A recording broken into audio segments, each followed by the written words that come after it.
Bien, justement, je sors de la commission des finances.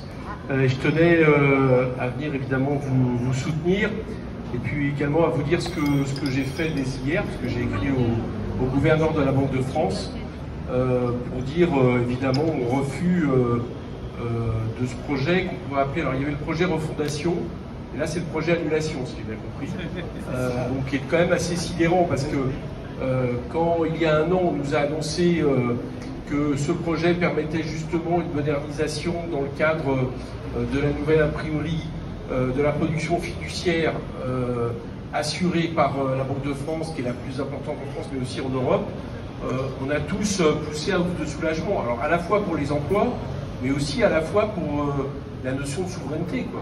Voilà, c'est une question fondamentale.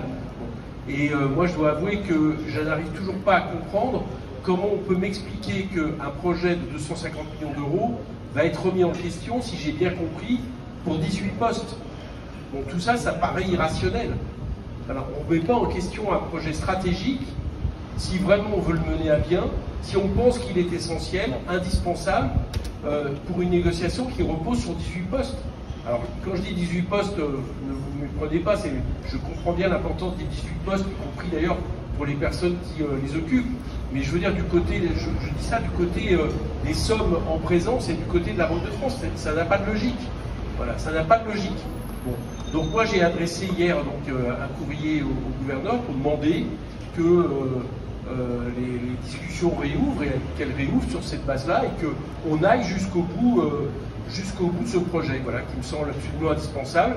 Et si je suis là, c'est à la fois pour vous apporter mon soutien. Donc j'ai compris qu'il y avait des imprimeurs de Chamalières que je ne connais pas aussi bien que Marianne Maximi, même si je connais l'Auvergne.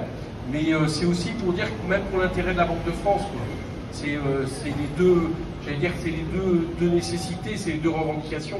Je pense que c'est dans l'intérêt de la Banque de France, et si c'est dans l'intérêt de la Banque de France, c'est aussi dans l'intérêt de notre pays, quoi. Voilà. Donc pour toutes ces raisons, je tenais à venir vous soutenir ici et à le dire haut et fort, y compris aux membres proches de la direction qui sont ici et qui m'écoutent. Voilà. Merci. Je te passe la parole.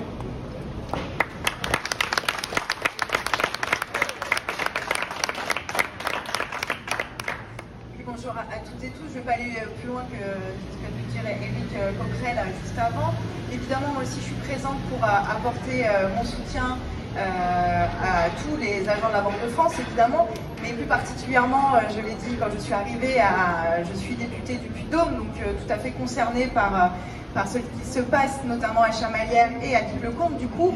Et donc, je voulais réitérer mon soutien, comme je n'avais pas pu le faire localement la semaine dernière, lors de cette grande action qui a été une grande réussite et qui fait parler d'elle dans notre ville, parce que je pense que les habitants et les habitantes aussi du Puy-de-Dôme se rendent compte de l'enjeu qui est le nôtre et le vôtre aujourd'hui, de vous soutenir. Et donc Éric l'a dit, lui aussi à l'échelle de la Banque de France et du gouverneur de la Banque de France, mais je pense que nous avons aussi intérêt à ce que les représentants des collectivités, de la région, du département prennent aussi des positions pour soutenir aujourd'hui cette bataille et pour arriver à gagner face à ce qui risque d'arriver. Et donc voilà, moi je ne vais pas aller plus loin parce qu'on arrive un peu tard, et effectivement on était en commission des finances juste avant, mais en tout cas tout notre soutien, le soutien de notre groupe parlementaire de la France Insoumise NUPES, et surtout de ne pas lâcher, évidemment, continuer cette bataille, et on se soutiendra jusqu'au bout. Je vous remercie.